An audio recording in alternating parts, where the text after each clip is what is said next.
Dobro jutro, drage dame in spoštovani gospodje. Dobrodošli še v enem čudovitem petkovem jutru. Tudi danes smo za vas pripravili zanimive goste in zanimive tematike. Začenjamo decembrsko in 1. decembra obeležujemo Svetovni dan boja proti AIDS-u. Zato smo v naše goste povabili strokovnjakinjo na tem področju, ki nekako celo življenje ozavešča o tej problematiki in o temi. Tako da jaz, dobro jutro, izrekam najprej dr. Eviti Leskovšek. Dobro jutro. Dobro jutro. Zdaj se me zasmejala, ker ste rekla celo življenje, v bistvu profesionalno življenje, ampak na nek način pa ja, ker sem se spomnila, da sem imela spolno vzgojo, že v osnovni šoli so me sošolke prosile, ker sem bila pač hči zdravnika, mi smo se veliko o tem pogovarjali in so me potem sošolke prosile, da jim nekaj povem, takrat še ni bilo spolne vzgoje in potem se spomnim, da je ena sošolka, ki pa ni hotela priti, je potem čez pol leta zanosila in ima zdaj že otroka, že vnukinjo.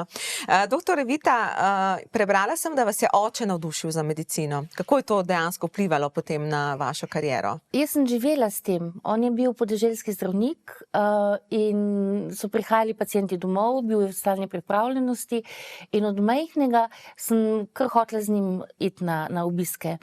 In ko je mogel iti, sem jaz že imela čevlje oblečene, se mi ni mogel znebiti. Tako da sem jaz v bistvu živela s tem in sploh ne vem, kako bi bilo, če ne bi bila sprejeta na medicino, ker nisem imela čisto nobene druge alternative in takrat, ko sem se jaz vpisovala, je bil zelo velik numerus clausus, vsak 5. samo je bil sprejet. Tako da sem bila nepopisno vesela, da sem bila takrat sprejeta. No? Zakaj pa ta smer ozaveščanja o boju proti AIDS-u? Zakaj ta smer? Jaz sem se v bistvu že skozi hotela na nek način ukvarjati z svetovanjem. Najprej sem se predstavljala, da bi recimo dermatovenerologijo specializirala, pa potem preko venerologije tudi to področje.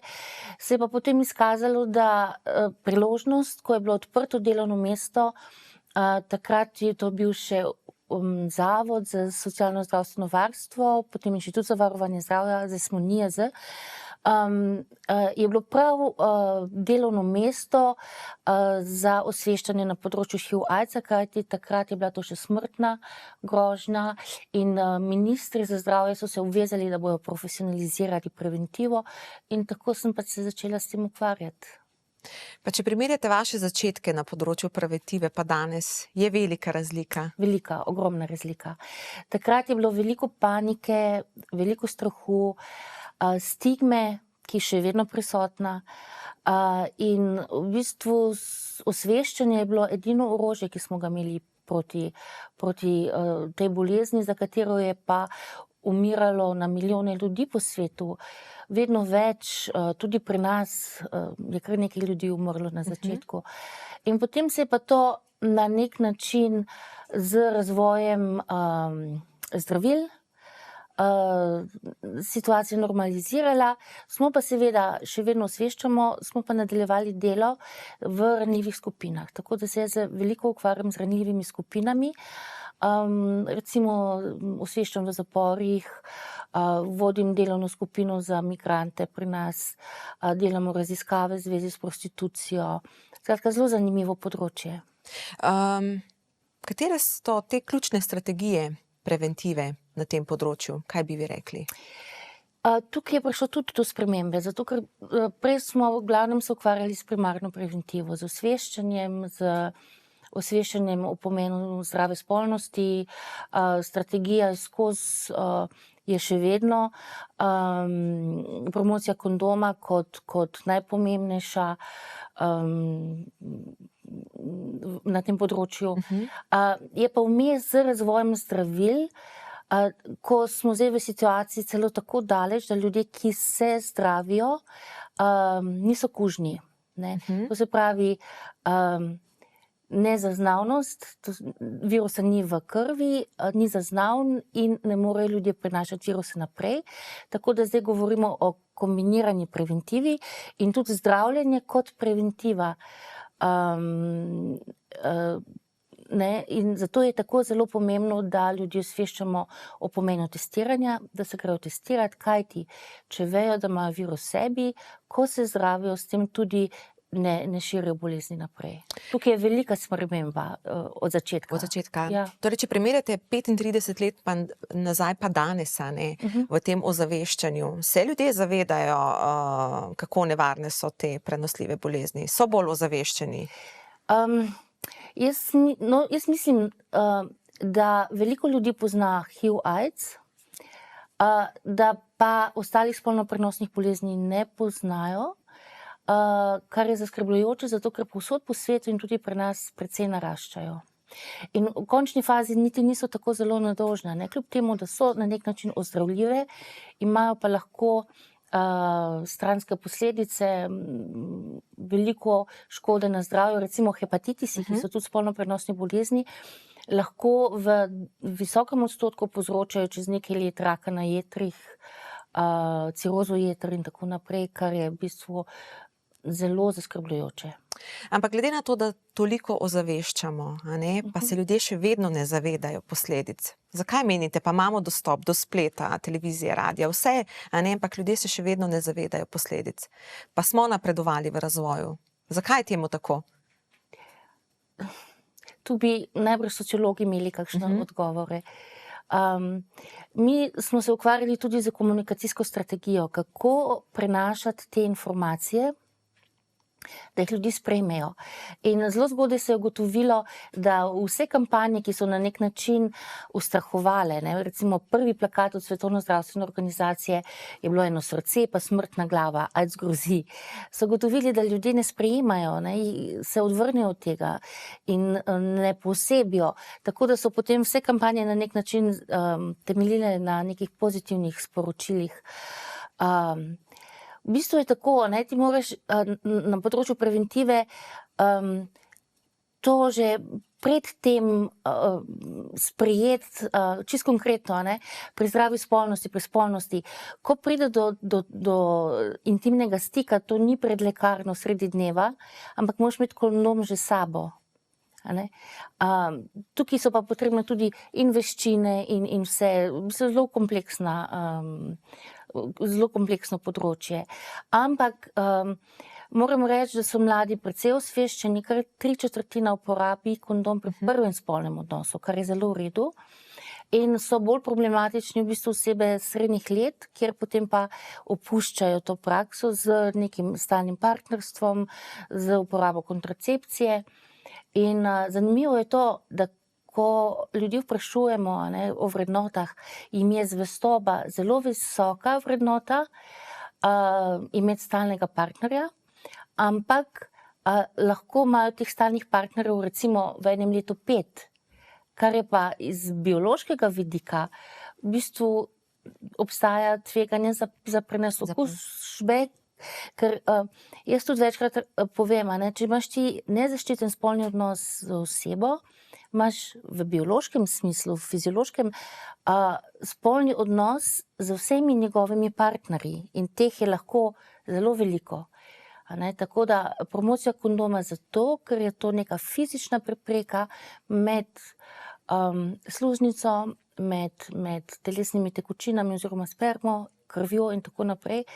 In zdaj, kot rečeno, kljub temu, da imamo zdravilo, primarna preventiva še vedno ostaja zelo pomembna, skratka, da ne pride do okužbe, kajti virus HIV se vgradi v jedro celice in ga imamo do konca življenja. Torej, zdravilo, ki je zdaj na voljo, je uspešno pri zdravljenju?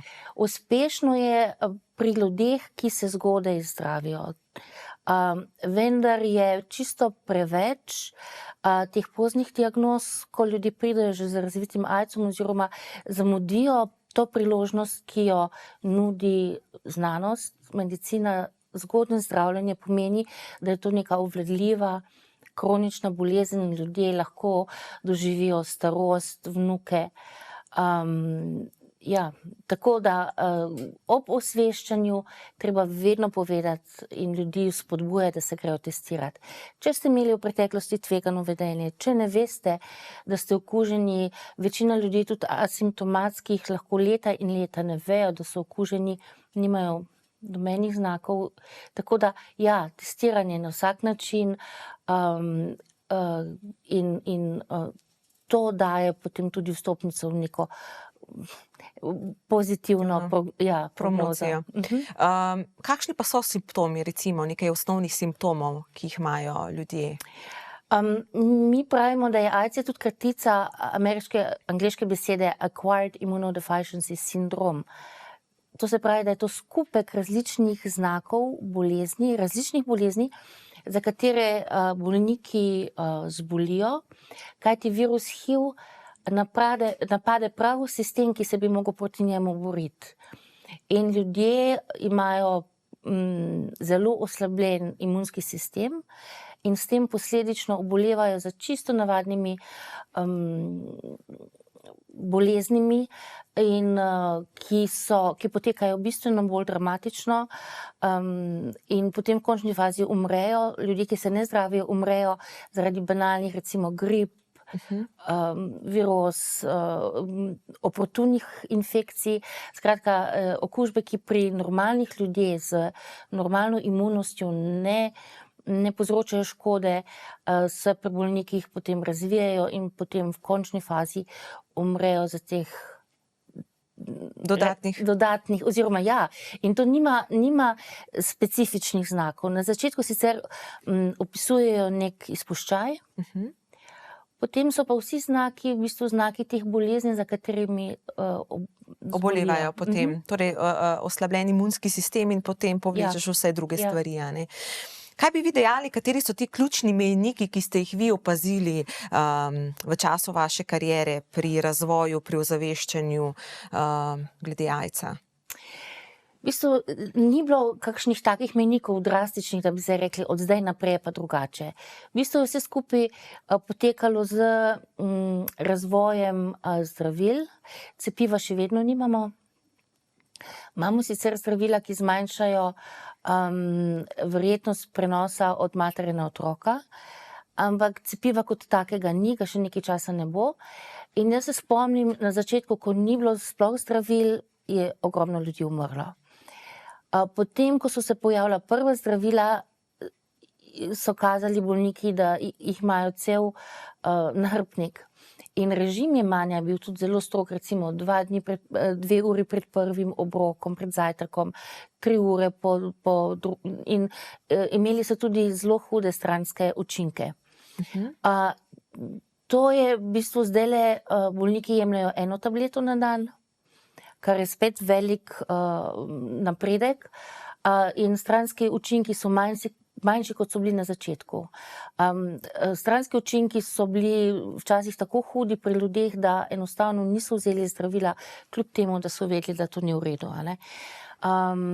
Zdaj, tako da bi res rekla počasi, in celo ko se je pojavila kampanja nekaj let nazaj, so Italijani imeli kampanjo in plakate "Sem okužen, vendar ne prenašam bolezni".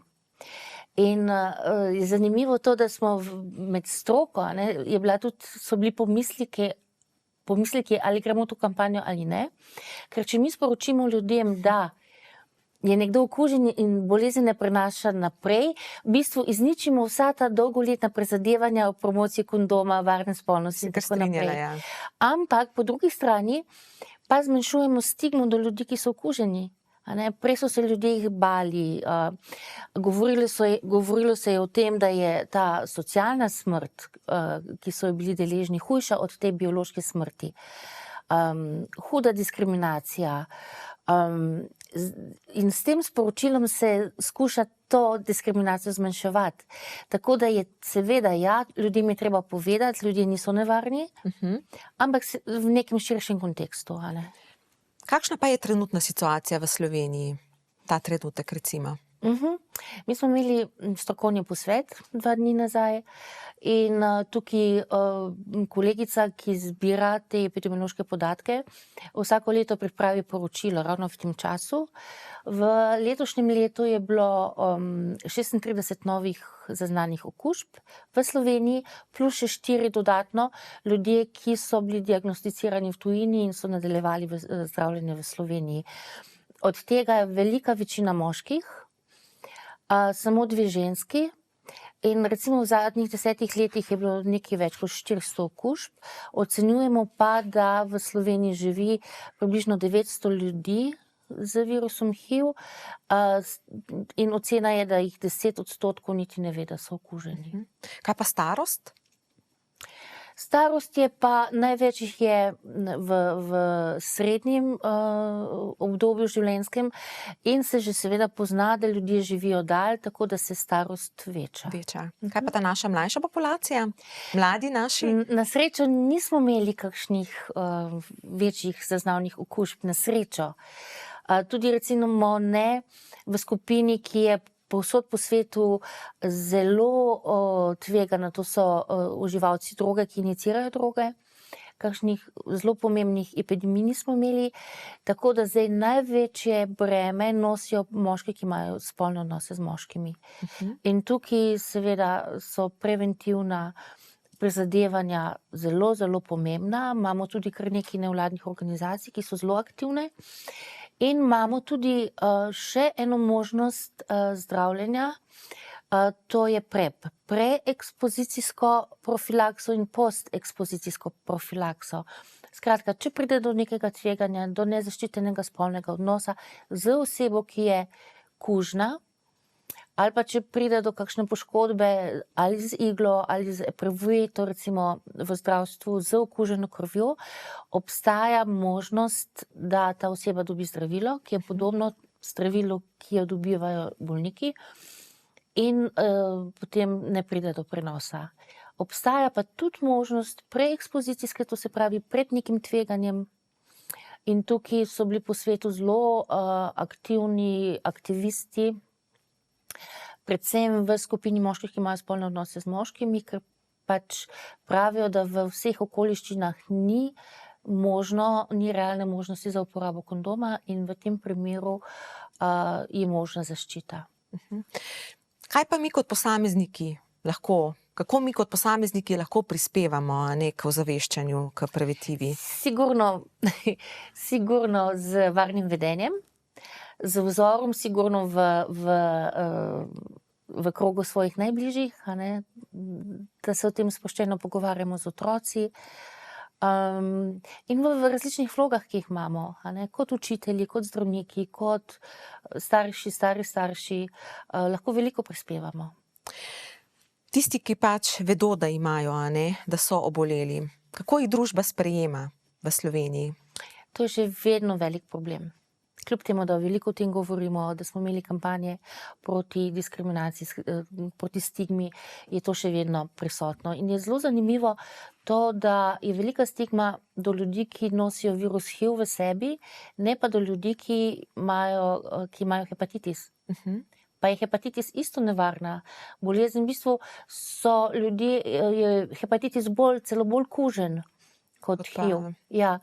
In kot sem prej omenila, rak na jetrih, ciroza jeter, to so hude stvari. Pa ljudje ne označujejo ljudi, ki imajo hepatitis. Pa menite, da je to zaradi tega, ker smo mi kot družba bolj zaprti, ali ne vem, kaj je razlog temu, da ne sprejemamo, recimo? Ja, mi sprejemamo vse, samo ne pred mojim pragom, to so raziskave kazali, ljudje so načeloma tolerantni do vseh drugačnih, samo ne bi jih pa imeli za soseda. Ne bi imeli za soseda nekoga, ki ima AIDS, ali pa ki ima HIV v sebi, ne bi imeli uživalcev drog, skratka, toleranca se zelo hitro neha, ko jih vprašamo, a bi se družil s človekom in tako naprej. Ampak jaz ne bi rekla, da je to specifika Slovenije, da je to povsod po svetu se to dogaja. Zato je treba veliko se o tem pogovarjati. Pa nasploh tudi o vseh drugačnostih, o drugačni spolni usmerjenosti, ker ravno stigma je največja prepreka za preventivo. Ljudje, ki se odvračajo od realnosti, ki ne poslušajo nasvetov, v bistvu tudi ne grejo na testiranje, ker jih je strah, da bi jih nekdo označil.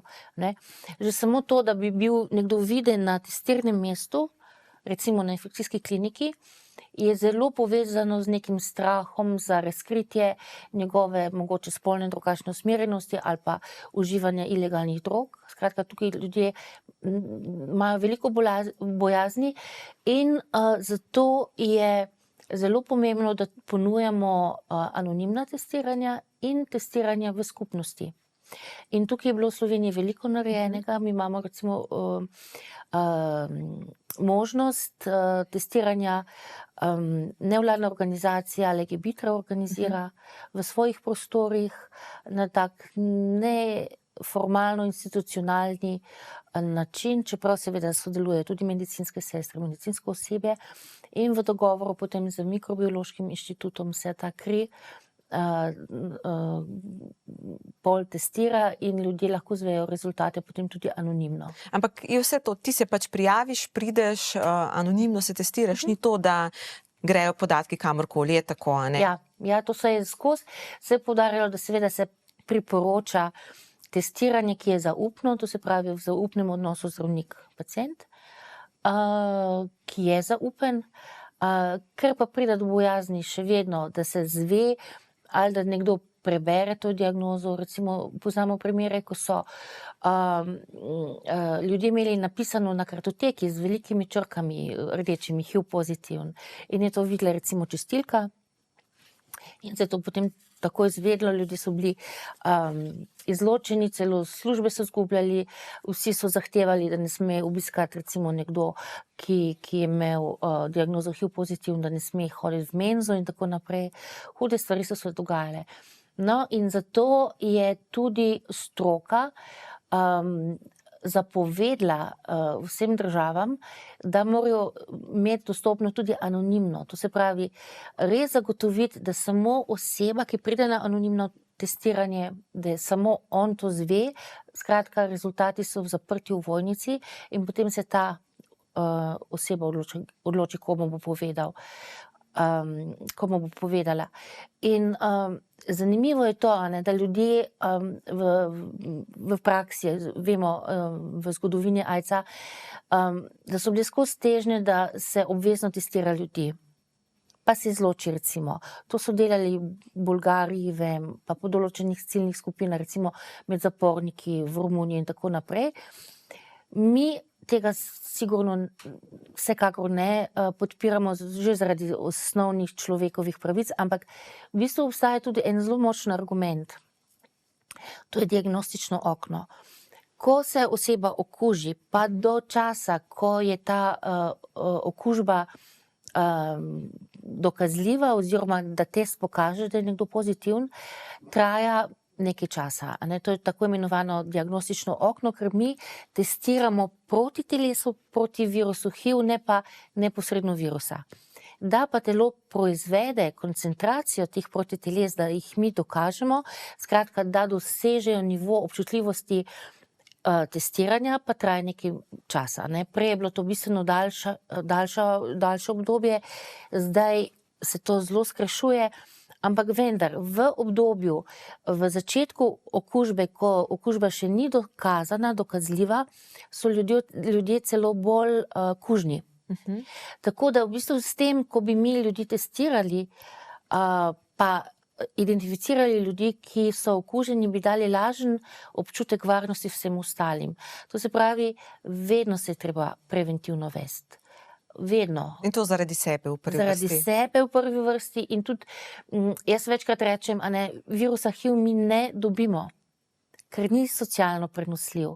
Mi ga vzamemo, ker ga zato potrebno intimni odnos, zelo intimen, izmenjava igel, to se ne dobi. Hvala Bogu, ni socialno prenosljiv.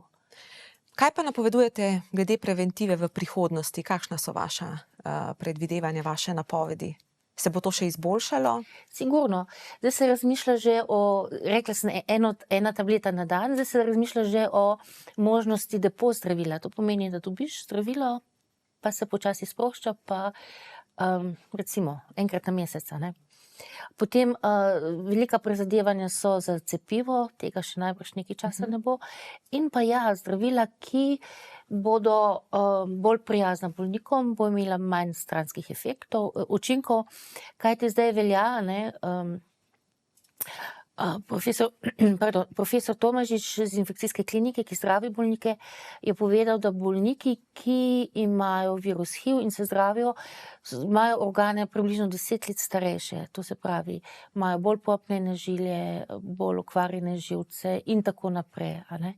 Tako da ja, tukaj je še veliko možnosti za izboljšanje, s tem, da bi seveda poudarila, najboljše je, da do okužbe ne pride. A ne? Da ne pride. Bližava se koncu najnega pogovora, mogoče še vaša ena taka sklepna misel ob 1. decembru? Sklepna misel, da je življenje lepo, zdaj je veseli december, da moramo najboljše narediti iz svojega življenja, oziroma vedno bolj spodbujati tisto najboljšo varianto sebe. In ja, to, kar pustimo pozitivnega na drugih, to je pomembno. Čuvati svoje življenje in ne samo življenje, tudi spolnost je lahko izredno lepa in dajmo to ohraniti kot nekaj lepega, nekaj, kar je vredno. Ne pa to, ko mladi večkrat dobijo izkrivljeno podobo iz medijev, da je to povezano samo z nekimi tveganji, z nasiljem, z drugimi stvarmi. Ja, dajmo biti režiser svojega življenja v tem, da ga naredimo čim lepšega. Doktor Evita, jaz vam lepo zahvaljujem. Vse dobro in veliko uspeha tudi naprej pri vašem delu, a ne? Hvala lepa. Drage dame, spoštovani gospodje, mi pa gremo na kratek glasbeni premor.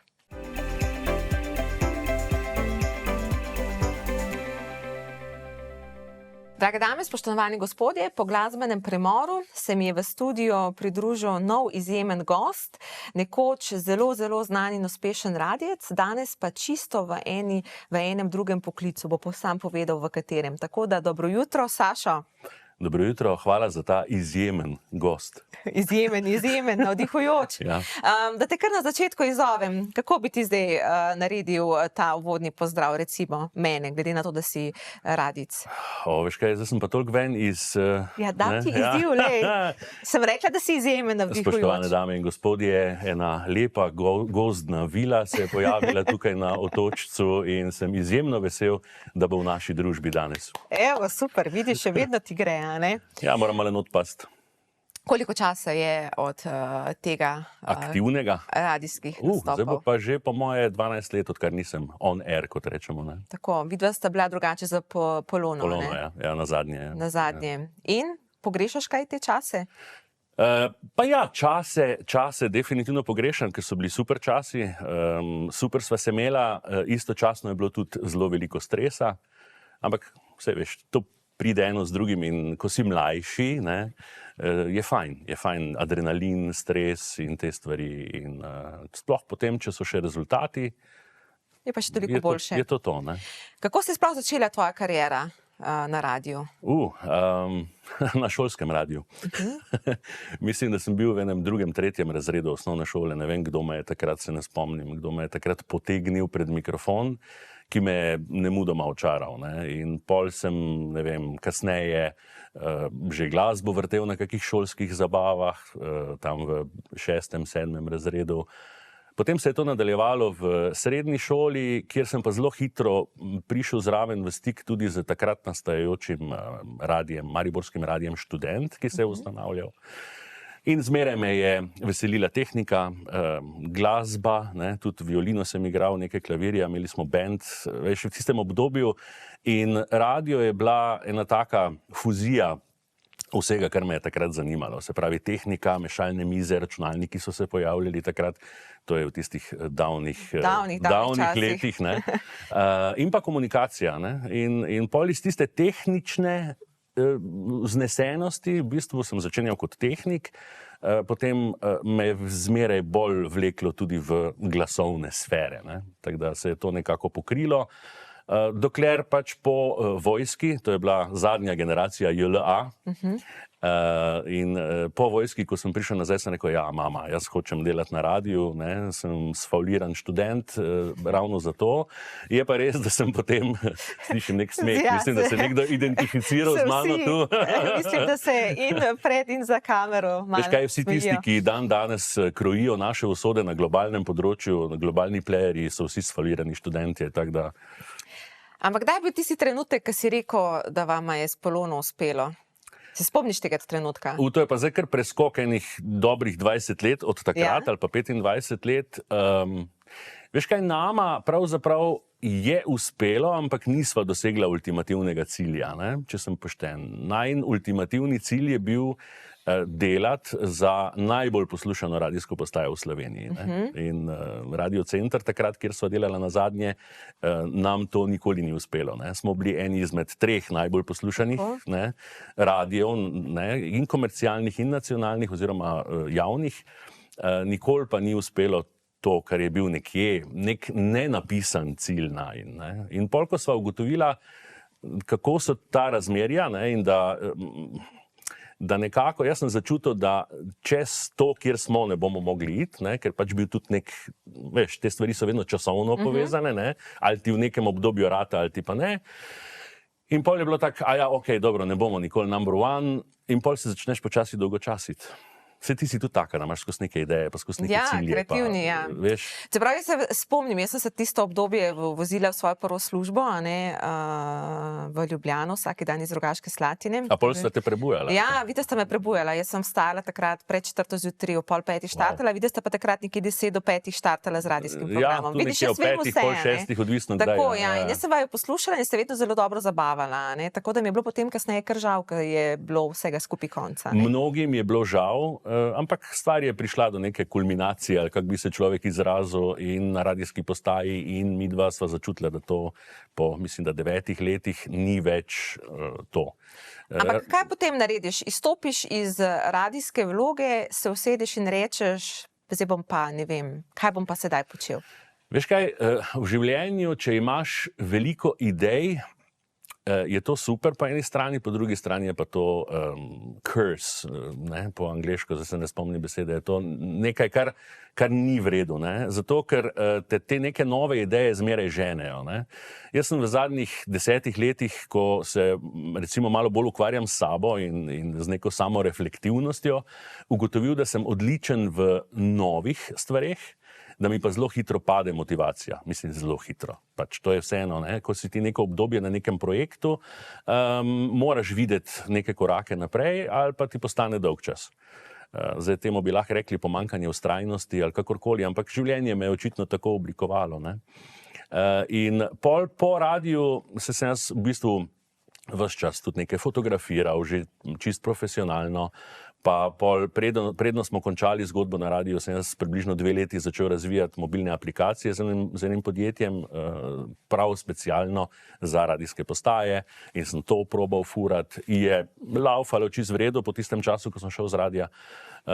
Pol sem se ukvarjal z vini, tako da pač imam tudi neko vinsko zgodovino, oziroma poznam vinarja, imel sem spletno trgovino z vini slovenskimi. In tako da to so neke ideje, in pol, veš, pa COVID, ne, ki nas je pa pač kar zelo pretresel vse na tem področju. Ampak zadnje čase si v enem takem zelo lepem poklicu, a ne? Boš kar sam povedal. Ja. Prav, mislim, kaj je danes 1. december. Tako, prav 1 leto mava z mojim varovancem. Tako. Ja, Uroš, ki si ga tudi gostila pri tebi v oddaji pred kratkim, jaz sem njegov osebni asistent. To za tiste, ki ne poznajo, ker jaz tudi nisem prej vedel, pač je projekt ministrstva, ki pač pomaga za vključevanje gibalno oviranih oseb, invalidov in tako. Ja, čist druga zgodba. Jaz sem se v tem našel predvsem zato, ker je to eno tako zelo lepo poslanstvo, da nekomu ne samo olajšaš, ampak polepšaš lahko življenje. Tako sem si jaz to sformuliral. Ne bom Urošu olajšal, ampak polepšal življenje vsak dan. Ne. Pa je to spremenilo kaj, tvoj pogled na življenje? Ja, definitivno. Recimo na kakšen način? So momenti, ko vidiš, da človek ne more sam opraviti neke stvari, ki bi jo rad, ne? Da ima veliko željo, da je izjemno sposoben, da ima poslanstvo v življenju, ampak nekih osnovnih stvari ne more početi. In to te definitivno, gledam kurjo kožo, to te definitivno spremeni. A veš, za vsako stvar je treba reči, a me pomagaš predstaviti, a mi pomagaš iti na stranišče in tako, ne. In to so stvari, ki jih, dokler se s tem ne srečaš, ne, jemljemo za samoumevne, in ko to enkrat od blizu doživiš, te zagotovo spremeni in znaš ceniti tudi tisto, kar imaš. To je zelo podobno, po moje, kot z neko boleznijo. Ko se srečaš z boleznijo in ko vidiš, da telo ni vsemogočno, ne. Saj veš, ko smo bili mladi, se nikoli ne ukvarjaš s tem, delaš si pa škodo, ne, ko že kot mlad pač, ne, se ne ukvarjaš ali pa ne razmišljaš o tem, kaj bo s tabo, ko bo tvoje telo staro 50, 60 in tak, ne. Seveda. Tako da ja, definitivno me je spremenilo. Zelo pomembno za to, da se dobro počutim v tej vlogi, je pa predvsem tudi to, da sva se dobro zaštekala. Mi da se cele dneve smejeva, delava skupaj, jaz mu pomagam tudi pri, bom rekel, razvoju njegovih poslovnih zgodb, ker je res poseben človek na tem področju. Kako pa izgleda vajen dan, recimo, tako če malo pišeš? Od tega, da če pridem, pač delam zjutraj ali pa popoldan, včasih tudi več, če je potrebno, ker pač je zelo, kako bom rekel, aktiven, ne. Od tega, da se urediva zjutraj, do tega, da mu pomagam pripraviti zajtrk, sicer živi z mamo, tako da so te stvari tudi, ne. Se moram včasih boriti za to, da jaz lahko pripravim zajtrk, ne. Veš, ker mama je navajena, ne, poskrbeti zanj, ne. Tudi ona je asistentka, tako da in v bistvu je pa to, glej, zelo, no pa imamo pač odvisno, kaj se mu dogaja v življenju, ne? Kakšni so načrti in kaj je treba narediti. Veliko gremo naokrog, veliko smo naokrog in pač pomagam pri njegovi mobilnosti ali pa pač pri drugih zadevah, ki so, bom rekel, mogoče bolj poslovne narave, ampak čisto iskreno, če sem jaz tam, pa sem v službi, ne, in sem v službi pač po neki pogodbi, kaj je moje delo, kaj je moj opis dela. Jaz sem mu rekel, ko sva se spoznali, sem rekel, Uroš, ti sam pazi, da meni ne bo dolgčas, ne. Ker pač iskreno, to je zame, saj veš, delaš v medijih, delaš na tem področju PR-u in tak, ne, to je običajno zelo stresno delo, ne, in to zame je zdaj tako, da bi ročno zategnil, veš, skoraj do konca. Se stvari odvijajo počasneje, kot sem jih navajen, kar mi izjemno paše. Kaj pa, je kaj to vplivalo na tvojo kreativnost, to vajino sodelovanje? Ja, v bistvu jaz še zmeraj v prostem času snemam stvari kot voice-over, kot pač glasovne stvari, od nekih reklam za radio, TV in take zadeve. Se pravi, da sem kreativen, nisem te kreativnosti izgubil. Mi je pa na nek način to, da imam redno službo, ne, omogočilo drugačno razmišljanje o življenju in o tem. Prej sem imel recimo včasih težavo, veš, a bom ta mesec, veš, imaš neke projekte, pa je kak mesec več denarja, pol je kak mesec manj, a bom sestavil zdaj dovolj, ne. In ta razmišljanja, ta nek stres, ne, a imaš dovolj, a moram zdaj vzeti ta job, ta posel, ta projekt ali ne. Tu sem dobil veliko več svobode na nek način, ne. Veliko bolj svoboden in veliko lažje sem kreativen pravzaprav. Pa je to delo za vsakega izmed nas? Ne. Ali moraš imeti nek čut, moraš biti nekaj drugačen? Veš kaj, kolikor slišim, je izjemno pomanjkanje asistentov, oziroma zelo, zelo veliko se jih išče vsak dan, zato ker je to zelo specifično delo. In jaz sem tudi razmišljal o tem, recimo jaz, če ne bi bil pri Urošu konkretno, je vprašanje, kako bi s kom drugim funkcioniral, ne. Ker mi je všeč pri Urošu, da je tako aktiven in da se skozi nekaj dogaja in to mene drajva, če lahko rečem v tujki. Če bi pa nekje moral biti, kjer bi bilo delo bolj, a veš, ne vem, počisti, skuhaj, pa mi ni to problem, ne, ampak moram imeti še nekaj dodatnega v možgančkih. Je pa zelo pomembno pri tem delu, da to ni služba kot katerakoli druga, tu si član družine, v bistvu prideš v družino in so razmerja in so, pač se je treba znajti, se je treba zaštekati, ne.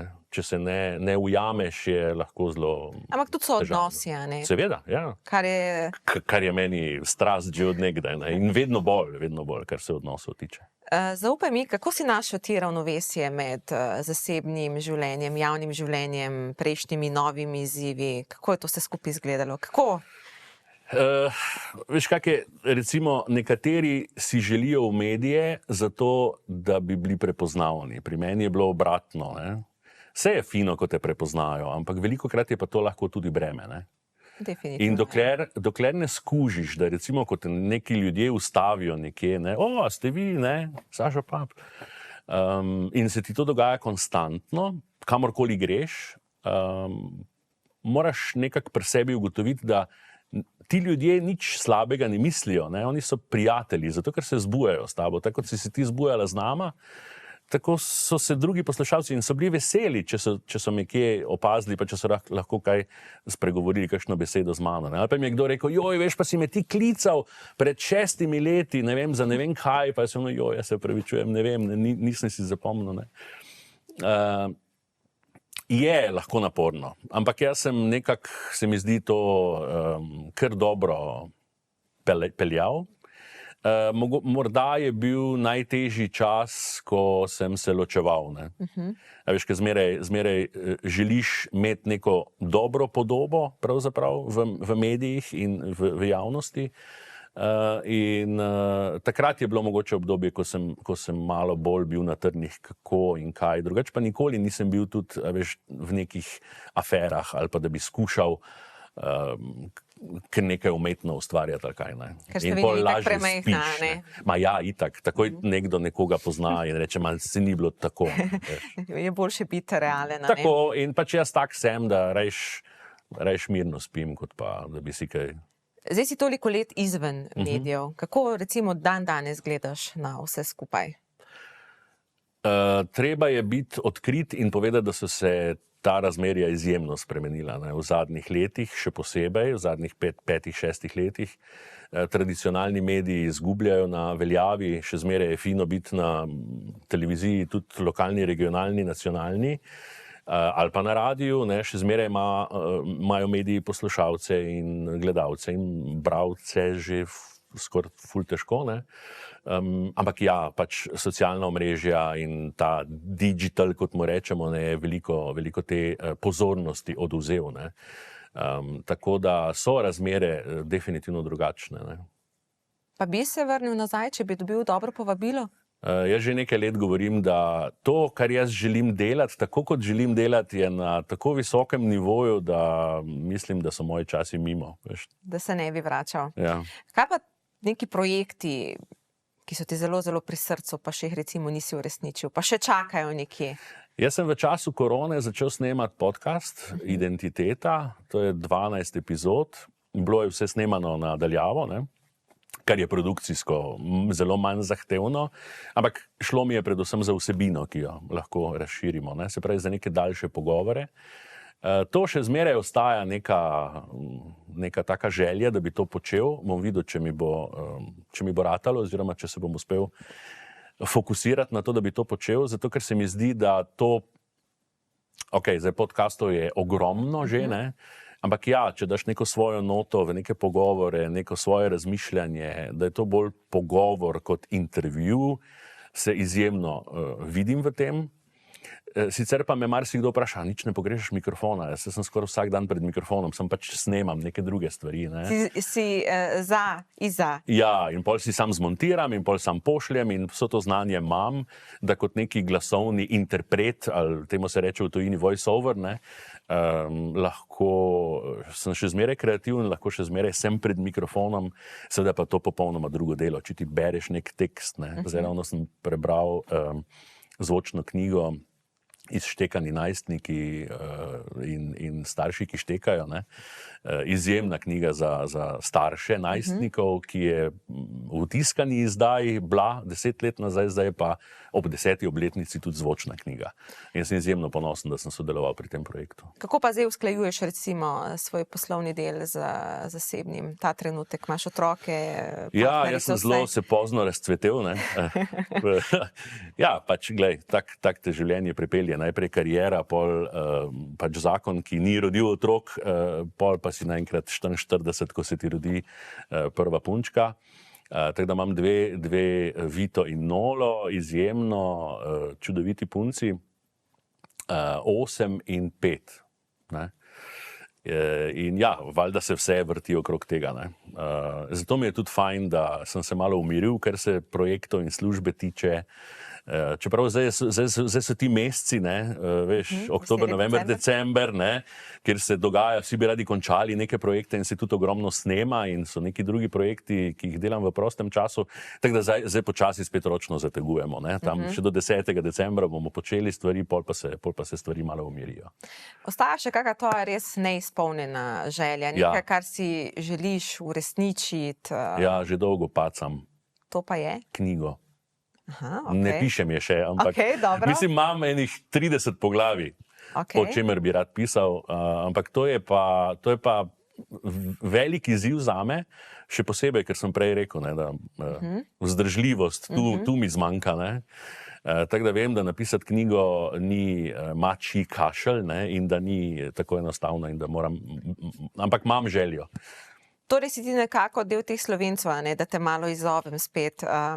Nekoč nekdaj so vsi pisali knjige, zdaj so popularni podcasti. Kaj napoveduješ, da bo tretja zadeva, nad katero se bo Slovenci hitro navdušili, pa spet hitro neki? Jaz upam, da ne bojo samo TikTok kratki videi.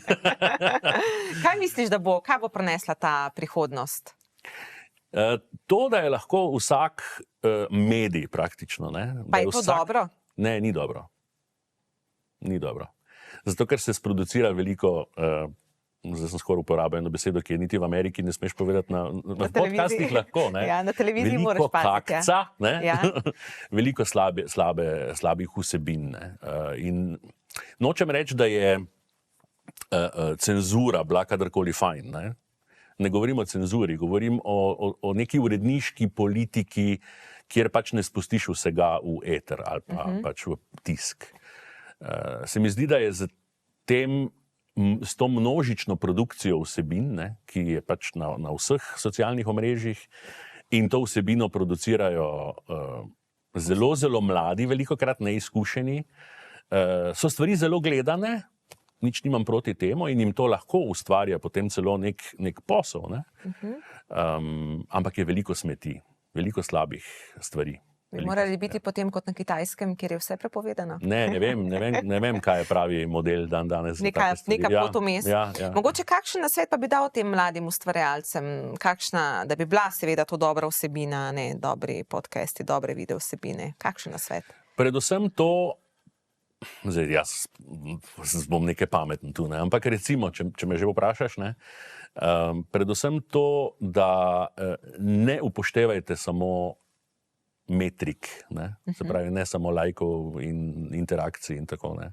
Ampak, veš, ker to te lahko zelo hitro pripelje do kreiranja zelo brezveznih vsebin, ne. Ki jih potem povzemajo tam mladi. Ja, ampak ni žalostno, živimo v svetu, kjer so pomembni lajki, všečki, komentarji. Ja, grozno. Ker to, ko si ti, ko sta bila videa s Polono, prepoznavna tega ni bilo, je bila vsebina pomembna, ne? Ja, mislim, tam so bile raziskave, ki nikoli ne veš, kako in kaj, ampak ne, okay, to je druga debata za 2 uri vsaj. Ampak ja, se je začenjal Facebook in pa so bili že neki lajki, ne, in danes radio kot televizija mora biti, in tudi pač bivši tiskani mediji morajo šibati vsebine, ne? Se pravi na več kanalih in tako naprej. Ne? Svet se je izjemno spremenil in velikokrat rečem, recimo na YouTube dostikrat kaj gledam, ne? Pač zanimive meni vsebine in pol vidim, to je pa 13 minut dolgo, to bo pa super, bom zdaj pogledal, ne? In čez 3-4 minute mi je, koliko je še do konca? Ja. Toliko, če si predstavljaš, toliko se je meni pri zgodnjih 50 letih spremenilo razmišljanje, ne? O tem, kaj je dolžina. Kako šele otrokom, mislim, tem mladim zdaj, ne? Ki so skozi navajeni, da je vse on demand zdaj, ne? Kaj pa napoveduješ našemu medijskemu prostoru? Prihodnosti? Bom povedal, če dovoliš, seveda sem moral iti k frizerju, ne, veš, da se uredim zate, ne, in za vaš kanal gledalci. Morava povedati, ne, da se midva poznava, pa sva zato tako malo bolj sproščena v pogovoru. Pa ne, se tudi drugače bi jaz bil sproščen, mene nič ne moti. Jaz sem rad sproščen, še bolj, velikokrat. Ja, in sem šel k frizerju in imam zelo mladega frizerja trenutno, ne. Veš, tudi menjujem malo, ne, ker pač tudi tam vsebine zginejo in je treba imeti neko novo vsebino. In pravim, ja, se ful si me rešil, gled, jaz sem takoj, veš, ko imam malo več, ne, pa imam nazaj, pa sem kot Slobodan Milošević, ne. In ga tako pogledam, mislim, da je star tam 22, zdaj upam, da ga ne bom užalil. Pa pravim, sem ti ne veš, kdo je Slobodan Milošević, ne, je rekel, ne. Koliko sem star, ne. Dobro, ampak ne gledaš na to slabo. Ne gledaš na leta izkušnje. Ja. Kaj bo tvoja prihodnost? Ok, sedaj sodeluješ z Urošem. Ja, zdaj prva prihodnost je 10.12., ko ima Uroš dogodek. Ne. Zdaj sta v teh pripravah? Zdaj sva v teh pripravah, ja, to je zdaj za vogalom. Pol pa se zadeve malo umirijo, to je ta prihodnost. Kaj pa prinese leto 2024, a bo to knjiga? To si zdaj že napovedal, ne? Ja, zdaj, če začneš o tem govoriti, pol imaš malo ta pritisk. Ja. Tako da zelo se spogledujem s to mislijo, vem pa, da bi pol moral nekam za dlje časa v tisti finalizaciji oditi. Se mi pa zdi, da želim dati nekaj, kar bi želel jaz prebrati, se pravi sam sebi napisati za, ne vem, ko sem bil star 15-16 let, neke življenjske resnice, ki jih človek spozna. Ali pa da je to knjiga nekih življenjskih napotkov mojima hčerkama, recimo. Ne. In kaj je tvoja največja življenjska resnica, ki si jo spoznal na tej poti? Zdaj si me pa našla. Kar dobro razmisli. Ja. Predvsem se mi zdi, da je treba sam sebe poslušati in da bodi to, kar si. Zelo zgodaj sem ugotovil, da poslušanje komentarjev in pritiskov in v smislu, a veš, publike ali pa sosedov, ne, ker naš dedek je bil tak, kaj bojo drugi rekli, ne. Ko se tega osvobodiš in te ne zmoti noben komentar nikjer, to je en del svobode, no. Pa to, da poslušaš sebe. Pa še ena zanimiva stvar, zadnja leta živim po načelu življenjskih ciklov oziroma letnih časov. Okay. So obdobja, ko imaš otroke, so obdobja, ko študiraš, so obdobja, a veš, to je lahko obdobje 3 mesecev, 1 meseca ali pa 3 let, ne, ali pa še več, recimo. Ne. In če to, veš, ker meni se je zgodilo to, da smo šli, da je bilo življenje vedno boljše, vedno več denarja, vedno več uspeha in tako. In pol nekje padeš. In ko padeš, in ko prvič padeš iz Triglava, ni fajn. Če v življenju večkrat manjše padce narediš in se pobereš, je lažje. Ampak vedno se pobereš. Vedno se pobereš. Super. To pa ne sprejmemo padca do konca. Tako, pa zaključiva za to tvojo tako dobro mislijo, torej vedno se poberemo, a ne po vsakem padcu. Tako da, glej, mogoče ti prihodnjič dam še kakšen dodaten izziv, ko se vidiva. Jaz mislim, da mi daš padec. Ne, samo navzgor, samo pot navzgor iz srca. Tako da, hvala ti za danes. Hvala za povabilo. Vse dobro naprej. Drage dame, spoštovani gospodje, mi pa gremo na napovednik dogodkov.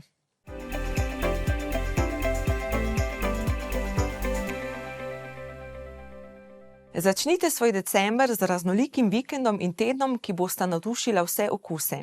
Petek 1. decembra vabljeni, da doživite čarobnost decembra na adventnem sejmu o prižigu lučk v Šmartnem pri Litiji. Lahko se pridružite tudi pohodu z lučkami v vrtcu Mavrica Brežice. Ali pa uživate v magičnem trenutku, ko se mesto Metlika odene v praznične luči. Sobota 2. decembra razvajajte svoje čute na Miklavževem sejmu na tržnici Videm v Krškem ali pa uživajte v glasbenem spektaklu na 25. jubilejnem Miklavževem koncertu v Škocjanu.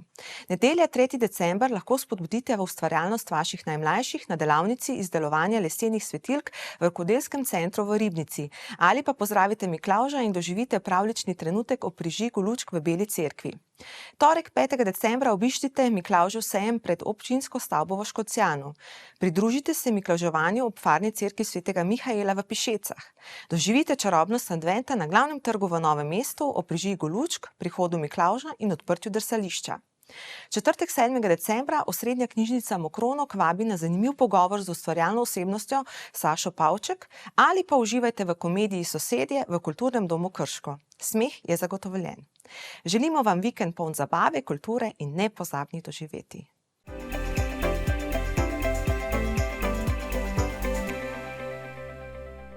Drage dame, spoštovani gospodje, petkovo jutro zaključujemo z tako izjemno gostjo, za katero bi jaz rekla, da ima izjemno fascinantno življenjsko zgodbo. In ona sama nas lahko v enem hipu spravi v veliki smeh, v radost, na drugi strani nas lahko spravi v šok, lahko nas spravi v žalost, ampak jaz vem, da nas bo danes spravila v veliki smeh. Tako da lepo dobro jutro, polno presenečen, lep pozdrav, Anita. Pozdravljeni vsem. Kako si? Ja, lej, super. Super? Ja. Trenutno si prižgala svečke, zelo lepo diši, tako res eno lepo petkovo dopoldansko jutro, bi jaz rekla. Lep začetek. Lep začetek. Še boljši konec. Se strinjam. Danes, jaz sem te opisala kot zelo žensko s fascinantno življenjsko zgodbo, ampak daj ti našim gledalkam in gledalcem povej, kdo je pravzaprav Anita? Ja, kaj ne rečem. Moje življenje je bilo zelo pestro od ranega otroštva. Kar me ni ubilo, bom rekla, enostavno me je ojačalo in danes lahko rečem, da imam zelo veliko življenjskih izkušenj, zelo veliko sposobnosti, znanja, da v vsakem trenutku odreagiram, kar se najboljše in najviše dobro dane. Zakaj? Ker, bom tako rekla, želela sem biti nekaj, pa so drugi rekli, kaj bi mogla biti. In jaz vsakemu, ki danes mogoče to gleda, to oddajo, priporočam, da naj ostane unikat, univerzum in to, kar je, ker drugače enostavno lahko v življenju naredimo zelo veliko samodestrukcij, samouničenja, poškodb, pa naj bojo to prometne nesreče, naj bojo to dejansko težke preizkušnje, bolezen ali pa karkoli. In tega je bilo v mojem življenju, lahko rečem, krepko čez 18 operativnih posegov, ampak, kot sem že na začetku rekla, kar me ni ubilo, me je ojačalo in mi dalo vsak dan nasmeh na obraz. In novega zagona. Kdaj je bil, Anita, tisti prelomen trenutek, ko si dejala, ne bom več poslušala drugih, grem jaz po svoji poti? Ja, zdaj si me pa v bistvu našla. Včeraj je bilo dejansko točno 9 let, ker je moja mama v bistvu obupala nad življenjem.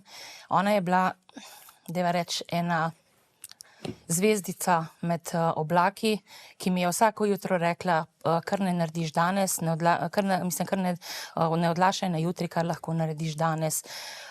In med tem časom sem jaz naredila kar nekaj šol, v bistvu vedno sem se izobraževala, duhovno rasla, veliko znanj, ampak preizkušnja, da je pa lastna mama mi obupala, ki mi je bila zgled.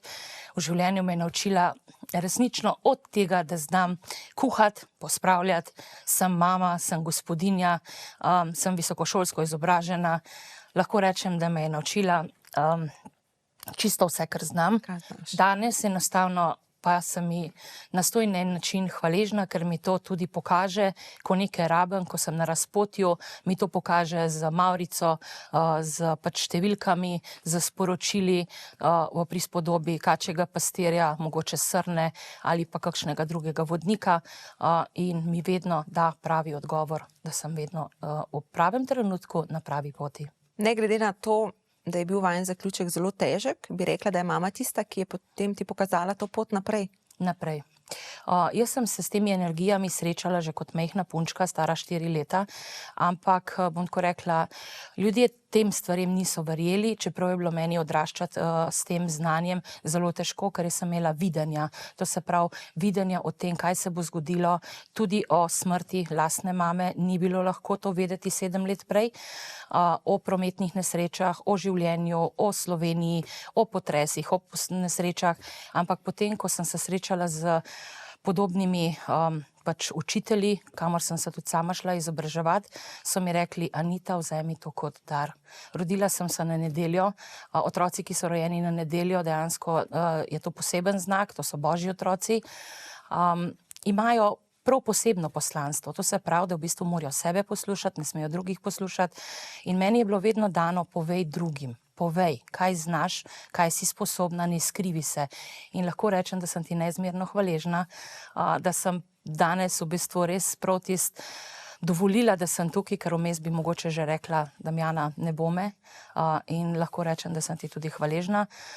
Dejansko, da sem danes tukaj zaradi tebe. In jaz tebi, da si se odločila in naredila en korak iz cone udobja v našem pekovem jutru. Obvladaš mnogo stvari, a ne, daj sama poveš, čim vse se ukvarjaš.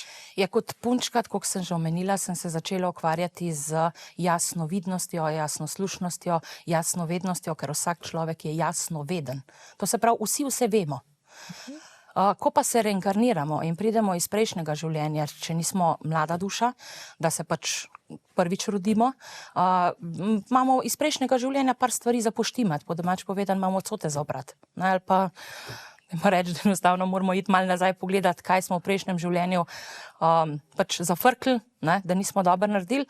Nam se tukaj v tem življenju ponavlja. Isti partnerji, ločitve, dajmo reči enostavno prijatelji, izgube, nesreče, ostanemo brez denarja, nimamo službe. In potem se moramo malo ustaviti, povprašati, kaj se mi dogaja, kaj moram jaz tukaj pač ozavestiti. Ker mi pridemo v to življenje ozavestiti, predelati in pa enostavno popraviti. In če gremo po dušni poti, in temu jaz vsakmu človeku rečem, delaj to, kar ti duša veli, ne to, kar ti drugi govorijo. Ker vse piše v nas, vse je v nas. Nič ne piše v zvezkih, nič ne piše zunaj, ampak vse piše v nas. Glede na to, da imaš zelo veliko darov, bi jaz rekla, da si ti kar ena taka čarobnica. Ja, na svoj vrsten način, zato ker beseda čr, enostavno jo marsikdo ne sliši rad in jaz si zdaj pač rečem tudi po navodilih ene kolegice Marije, ki sem bila pred kratkim, pa ne je rekla, Anita, ti si light worker, ti si beli mag. Zakaj? Zato, ker v bistvu ženske, ki smo več vedele v prejšnjem življenju ali pa včasih, v bistvu, dajmo reči, so nas na grmad zažgali. Zakaj? Ker če jaz nekaj vem, kaj boš ti naredila, pa kaj ne boš naredila, ali pa kje me boš upeharla, ne vem, če boš glih vesela, ali pa ne gledaj kdo.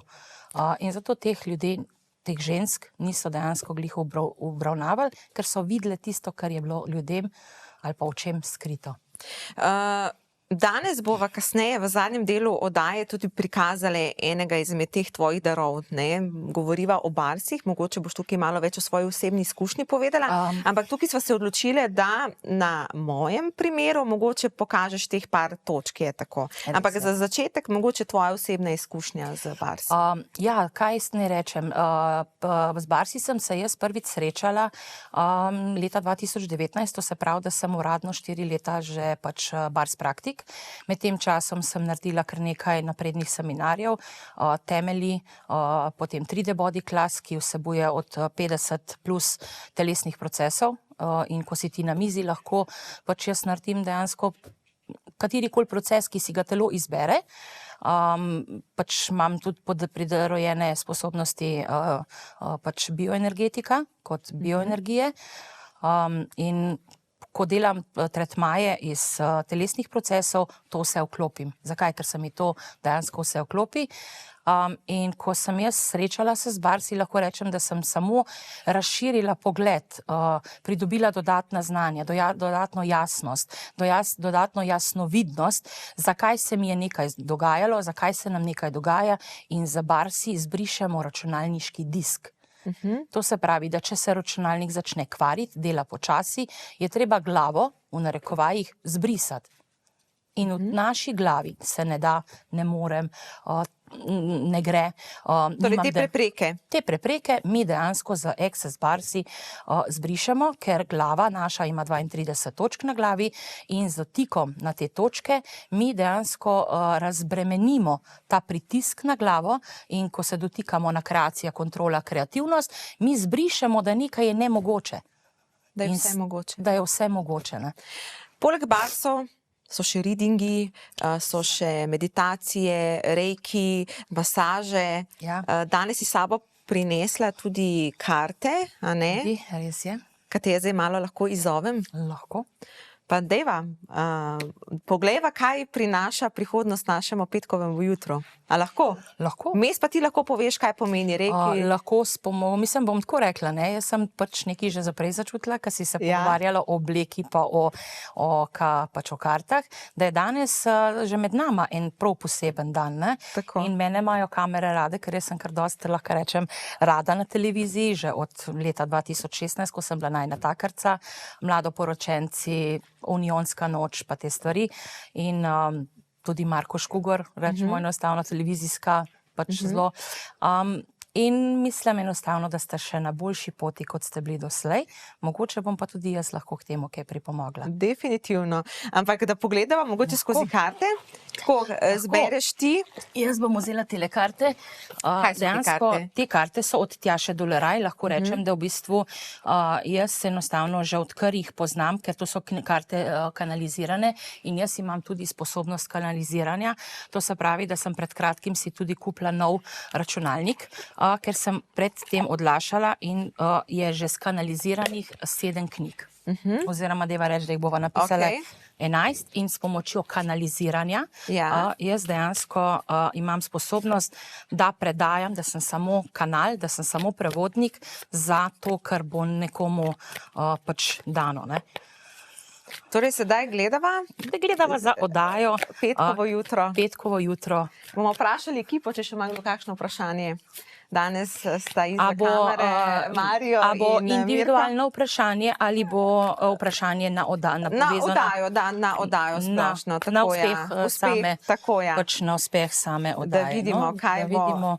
Enostavno, jaz bom eno karto vzela. Božanski čas. Tako kot sem prej rekla, enostavno, da smo še na boljši poti, ne, da v bistvu mogoče je ta, da sem pač jaz v današnji oddaji, je ena izmed prelomnic, ne. Lahko ti jo dam, pa jo pač pogledaš. Da preberem. Lahko jo pa tudi prebereš, pa boš po čem z prve roke videla. Usklajen z božanskim časom, vse v tvojem življenju se dogaja v božanskem planu in tudi v tej situaciji se vse razpleta v pravem vrstnem redu. Ne obžaluj svoje preteklosti in ne obremenjuj se svojo prihodnostjo. Lahko zaupaš, da vse, kar potrebuješ in vse, kar prosiš, prihaja v tvoj svet o božanskem času.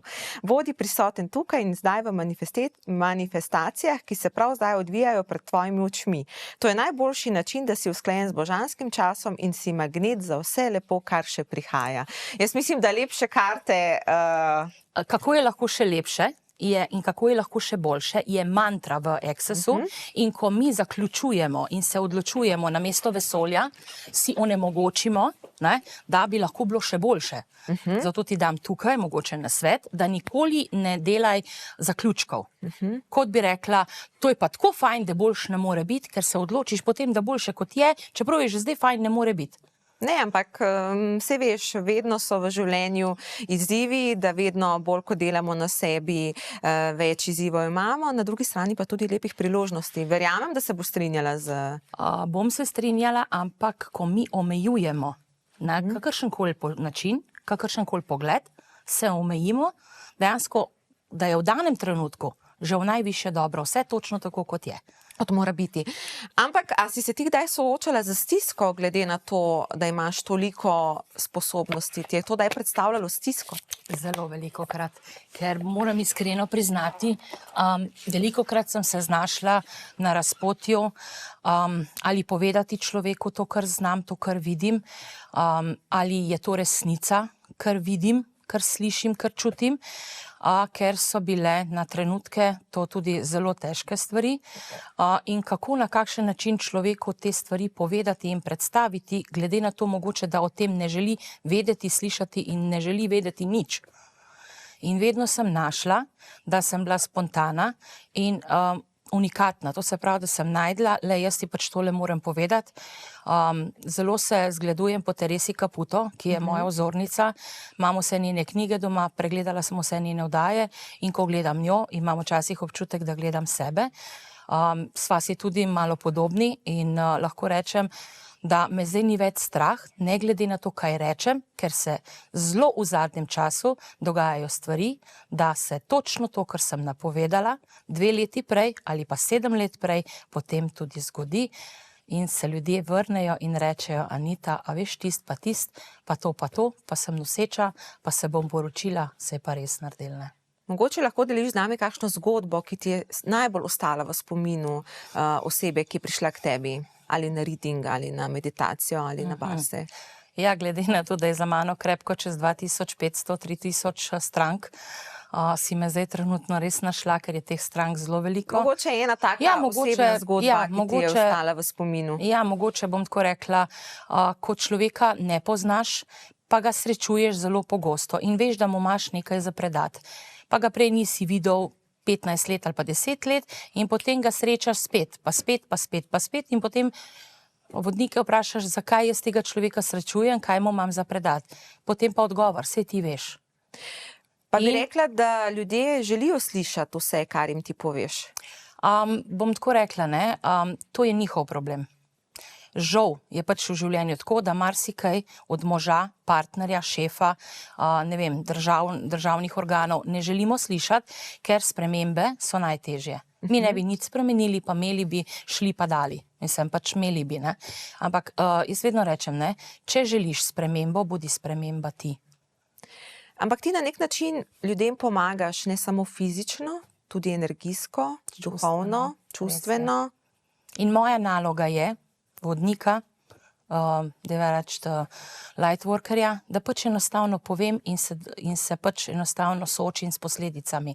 Tako kot, da reči, da se peljeva po avtocesti, nisva pripasane in se pač zgodi prometna nesreča. Jaz velikokrat enostavno bleknem, rečem, naredim. Zakaj? Ker enostavno je ta energija, ta moč v meni tako močna, da ne morem biti tih. Jaz sem zelo rada, govorim, pridejo pa trenutki, ko se zaprem v osamo in takrat enostavno sem sama sabo. In se velikokrat pogledam v ogledalo, se velikokrat pogovorim sama sabo, ampak takrat, ko pa enostavno povem nekaj nekomu, takrat enostavno pa pač povem in stojim za svojimi posledicami. Ampak sporočila predvidevam, da dobiš kadarkoli, kjerkoli. Individuum. Trenutek, primer, velikokrat se zgodi, da, ne vem, se nisva videle, primer bom tebe vzela za primer, ne vem, mesec pa pol, 2 in potem se mi kar prikažeš, v bistvu, potem naprej mi spušljaš sporočilo in potem pa rečemo primer še klic, ne. In to je tisto, da jaz že 4 dni včasih vnaprej vem, da imam nekomu nekaj za predati, da bom nekoga videla, slišala in potem na ta način z njim vzpostavim stik. Velikokrat se mi pa zgodi tako, da pač enostavno se pripravljam na določeno stranko, stranke ne poznam, se stranka zgubi, ne, zgubi se do mojega doma, čeprav je zelo težko zgrešiti, ker je Garmin zelo pač pred kratkim na novo, ampak se stranka zgubi, ne. Takrat jaz pač točno vem, da se je zgubila z razlogom, ker se je zgubila v življenju na razpotju. Ko pa pride, oziroma predno pride, se mi pa njeni vodniki pogosto javijo. Dobro. Pa ne bo to babica, ne bo to dedek in tako enostavno, ko je stranka zdaj pred kratkim prišla, je bila šokirana, prišla je na dvorišče in mi reče, a veš, koga sem videla na tvojem dvorišču? 2 srne. In v podobi srne je moja pokojna mamica, ki se na ta način prikazuje mojemu sinu. Meni pa v podobi kačjega pastirja. In s tem, da ker je ona prišla preko vez in poznanstev, je v bistvu jo moja mami pripeljala, oziroma dedek, njen dedek, preko moje mame in zato ga je srečala, dobrodošla, izvoli, tukaj si. Pa te kdaj ta sporočila bremenijo? Vse manj. Okay. Vse manj. Bilo je hudo, ker kako ljudem predstaviti, kako ljudem povedati, da imaš v sebi sposobnost, energijo, da si poslanec, ki moreš to povedati, ali pa deva reči enostavno, kot mama ženska imaš intuicijo, instinkt, da moreš otroka pazi, merki, ne vem, del oblece, da se ne boš prehladil, tle je pa isto. Dejansko imaš občutek, da si dolžen, da predaš sporočilo, ne vem, prijatelju, sorodniku, stranki, kaj bo pa človek naredil s tem sporočilom, je pa vse na njegovem pač duhovnem. Odločitev na duhovni ravni. Bi rekla, da ljudje po težkih preizkušnjah stopimo na to nekako dušno pot? Zelo sem presenečena, da ljudje vse bolj, ampak mnogi vsak dan bolj prej. Zakaj? Zato, ker v bistvu ali srečajo prijatelja, ki je naredil veliko spremembo in ga vprašajo, ti si pa čist drugačen, si ful shujšel, ne vem, sem slišala, si kupil nov avto, ja, veš, pa sem srečal to, pa mi je povedala to, pa to ni jasnovidka. Deva reči, da pač jasnovidnost, jasnoslušnost nima s tem, ker jaz imam duhovne karte, nimam kart za šloganje, ampak enostavno lahko rečem, da ko se ljudje pogovarjamo, včasih smo se veliko več pogovarjali 30 let nazaj, saj jaz kot otrok se tega spomnim, in lahko rečem, da smo si že na ta način veliko pomagali. Danes smo pa ljudje zaprti, vsak je v svojem domu, vsak je v svojem avtu, prometa, vemo, koliko je na cesti, marsikdo se pelje sam po svojem avtu, zdaj enostavno včasih smo se peljali z enim avtom ali pa ga sploh imeli nismo in se premalo družimo, premalo se pogovarjamo, premalo si povemo, si pomagamo, potem, ko je pa problem, pa iščemo prijatelja, ki bi nam dal roko. Pa ga ni, a ne? Pa ga ni. Anita, preden gremo medve na nek praktični prikaz vsega skupaj, ne, se zelo veselim, si pripravila tudi eno lepo presenečenje za naše gledalce petkovega jutra, torej nagradno igro, nagrado. Kaj bo to? Jaz sem se pač danes po intuiciji odločila, da v bistvu bo ta nagradi kar dve. Dejansko s tem, da je lahko tudi tretja. Zakaj? Ker na priporočilo, da pač enostavno, ko poveš naprej, lahko v bistvu pol plačaš, polovico pa dejansko dobiš. Ampak s tem, da me ljudje spoznajo, da vidijo, da vem, da vidim, da slišim, bo ena izmed nagrad dejansko reading, ko se pač človek lahko oglasi v mojem duhovnem ateljeju, ki ga imam pač na svojem domu. Vsi podatki so napisani tudi na letaku. Eden pa enostavno bo pač telesni proces, kot naprimer so barsi ali pa pač sam telesni proces. Tretji pa, da si človek lahko nekaj kupi, eno od nagrad pa pač dobi, si jo pa lahko izbere sam. No, odlično, to je pa res en tak že decembrski praznični bom tako rekla, paket dobra vila, Anita, Ja, mogoče pa res, naj bom Božiček, pa Dedek Mraz, pa dobra vila vse v enem, ker pravijo tako, ne, če nič ne daš, nič ne pričakuj. To si pa zelo dobro povedala, ker ljudje imamo zelo velika pričakovanja. Bi se strinjala? Res je, ko imamo pričakovanja, se ohromimo in ko nič ne pričakujemo in samo smo, pojem biti. In samo smo, ker smo prišli zato, da v bistvu nekaj pustimo, ne da dobimo. To se pravi, ko ti prideš in delaš dobra dela, ti če nekaj poseješ, enostavno ne pričakuj, da bo kje zraslo, ker ti lahko mati narava uniči. Ko pa nič ne pričakuješ in si samo do njive, vrta, prijazen, ga neguješ, se pogovarjaš z njim in ko nič ne pričakuješ, te lahko mati narava in dejansko pač njivica, ki jo ti obdeluješ, zelo lepo preseneti in obdari. Anita, medve bova zdaj naredili čist kratek premor, ampak kaj se bo dogajalo? Čistko v enem stavku opiši. Ja, jaz bom tako rekla, kaj se bo s tabo dogajalo na mizi, se bova midve prepustile, ne? Ampak dala te bom na mizo, naredila ti bom telesni proces, ki se mu jo pač lahko reče barsi, ali pa dejansko, da med tem, ko se jaz pogovarjam s telesom, ker ko jaz delam telesne procese oziroma barse, se pogovarjam s telesom, ne s tvojim umom in pa s tabo. Zakaj? Ker telo ima vse informacije o tebi, tudi to, kar ti misliš, da veš, ni rečeno, da telo enostavno ti daje znake. Zato jaz vsakmu rečem, telo nam daje znak, da bomo zboleli, ker ga mi ne poslušamo. Tako, ne poslušamo sami sebe. Pa dajva narediti sedaj kratki premor, potem pa greva na ta praktični prikaz. Tako da, drage gledalke in gledalci, prepustite se, tako kot je rekla naša Anita.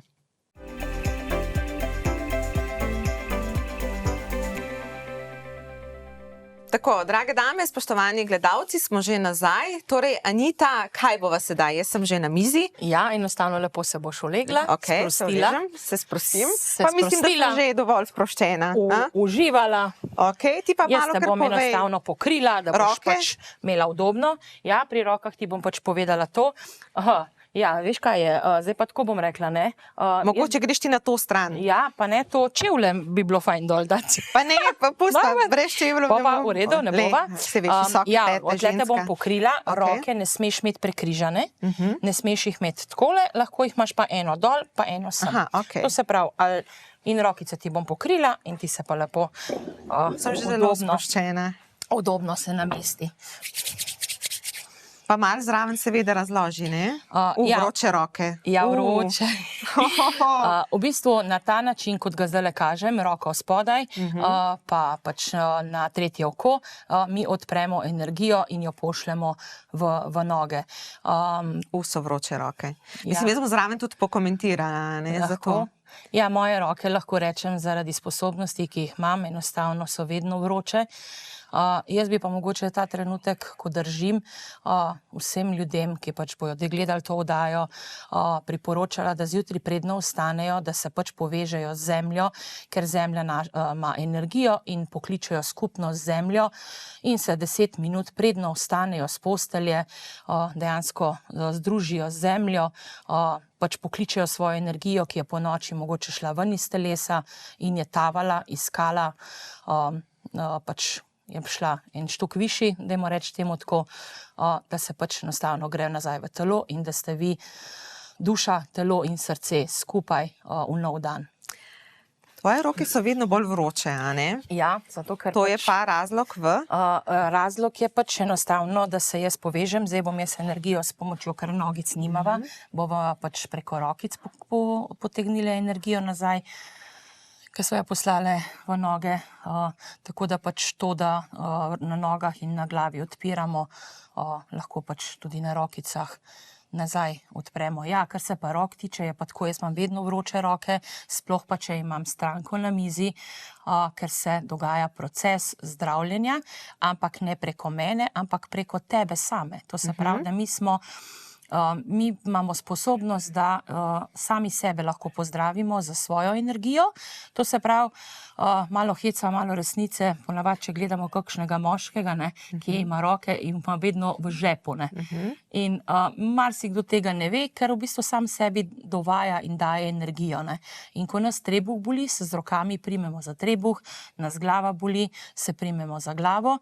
In to pomeni v bistvu, da ta energija nas v bistvu nam pove, da nekaj ni v redu, da je preveč energije, ki ni naša. Ne? In takrat jaz priporočam mogoče ljudem tudi, če ne poznajo barsov ali pač, če bi si jih želeli prepoznati, ker jaz sem tudi uradno facilitatorka, to se pravi, da sem učiteljica teh telesnih procesov in se lahko pri meni tudi to naučijo. Ampak za kakšen telesni proces gre zdaj? Tale je pač to, da odpiramo, ne glede na to, kateri telesni proces delamo, tole so barsi. To se pravi, mi dve zdaj odpirava in ti se lahko zdaj sprostiš, roke dol in lahko ti jaz pač grem delati katerega izmed telesnih procesov in eden izmed telesnih procesov je tudi lahko MTVSS. In to je kaj? MTVSS je, da pač polagamo roke na določene dele telesa, ki ga pač telo samo kliče. In jaz bom pač rekla, ne, tukaj je priželc, ne, in pa srčna pač srce, ne, na levi strani. Začelo bolj biti. Ja, in tukaj sem te že prej, ker imaš danes zeleno barvo oblečeno, ne, sem ti že prej rekla enostavno, da kljub temu, da si ti mogoče misliš, da imaš odprto srce, ga imaš v bistvu, deva reči, skozi steklo. Da gledaš svet skozi očala in tudi tvoje srce je zaradi mogoče ene nepozabljene ljubezni, težke ljubezni ali pa katerega koli razloga, enostavno pač zaščitilo se je. Ne? In ko ti odpreš srce in si dovoliš, da jokaš, da si ranjena, dejansko pride onkraj tega pač našega. Ampak kaj zdaj ti z rokami, skozi energijo, skozi to toplino, ki jo jaz čutim vedno bolj po telesu, da malo opišem te občutke, zdraviš? V bistvu, jaz bom tako rekla, ne, pošiljam energijo tja, kjer enostavno jo je premalo, oziroma enostavno v vse dele telesa, kjer jo ni. In ko se mi povežemo sami s sabo, ne, enostavno lahko mi sami sebe pozdravimo. Pa zdaj pri tem, ko ti pošiljaš energijo, dobivaš tudi kakšna sporočila? Okay. Mogoče tudi to, kar sem na začetku povedala, da se moramo ljudje prizemljevati in mene v bistvu zdaj pošiljajo celo energijo v noge. In če bi bilo prav, bi se jaz mogla zdaj uradno sezuti in doma sem vedno bosa. Zakaj? Da se v bistvu iz kanala povežem skozi sebe in v zemljo, da ne ostane nič, kar je tvojega na meni. Okay. To se pravi, da v bistvu mi delamo skozi dejansko kanal, ne, in da se ne pripenjamo na človeško telo in da pač kar imaš ti, ni moje. In takrat lahko rečemo right and wrong, good and bad, pod and pok, all nine, shorts, boys, povac and beyonds. In to pomeni, da nič ni prav, nič ni narobe, vse je točno tako, kot je, oziroma je onkraj tega, kar mi mislimo, da je. Da je. In to počneš, ja, zelo, mislim, jaz čutim zelo, ne znam tega opisati, ampak čutim veliko topline, energije, prav znotraj celotnega telesa, ne samo v tem predelu, a ne? In koliko časa potem to počneš? Bom tako rekla, sam telesni proces traja od 1 ure do ure pa pol, včasih tudi lahko dlje, če je stranka tako klinično zmatrana, utrujena ali pa brez energije. Pred kratkim, mogoče ne pol leta nazaj, sem imela enega moškega, ki lahko rečem, da če bi merila baterijo, ne, da je bil že na 1%. Klinično dejansko mrtev, ker mi kaj delamo, ne? Za uspeh, avto, služba, hiša, denar, potem enostavno pa zbolimo in kar umremo. Kaj, če smo bili pa prej zdravi, pa vse vitalni, pa super, pa ja, se vsaka baterija, Batagel ali pa Duracell, ne glede kakšna baterija je, dela, dokler pač enostavno ne pregori, ne. Mi jo pa ne polnimo. Pomembno je torej, da se mi polnimo, a ne? Vsako jutro da se prizemljimo, vsako jutro 7 hvaležnosti, vsak dan 7 objemov, dobro jutro, se zahvalimo za to, kar imamo, ker kako nam bo vesolje dalo več, kot že imamo, če še za to, kar imamo, nismo hvaležni. Tako.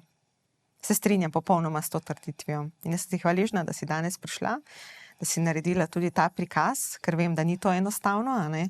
Tako bom rekla, ne.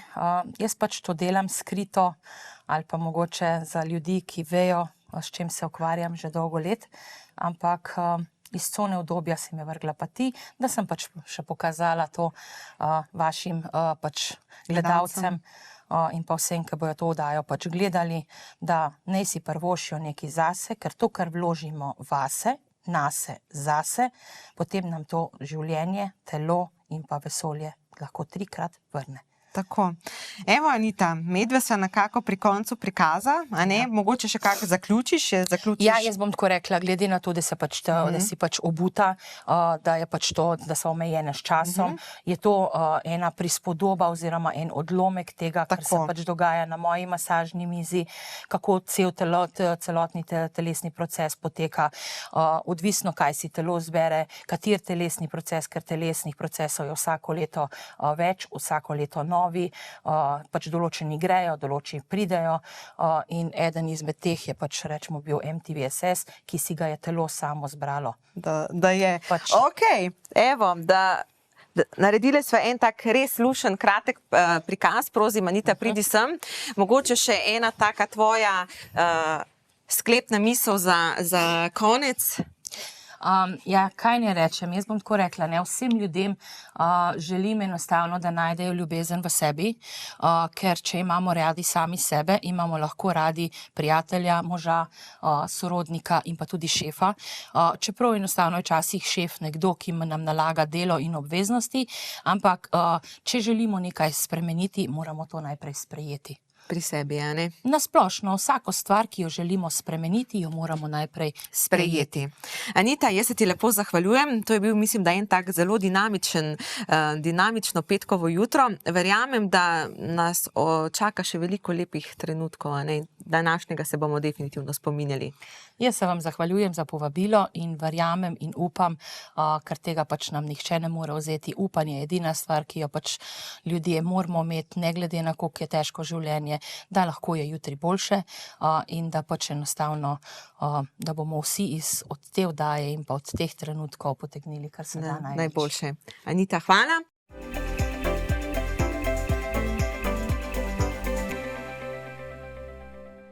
Drage dame, spoštovani gospodje, pa smo prišli še na en zaključek čudovitega petkovega jutra. Verjamem, da smo vam dali dobro popotnico za prihajajoči vikend, prihajajoče decembrske dni in seveda do prihodnjega petka na vaši najljubši televiziji vam želim en lep dan, poln ljubezni, poln veselja, poln radosti in vse dobro.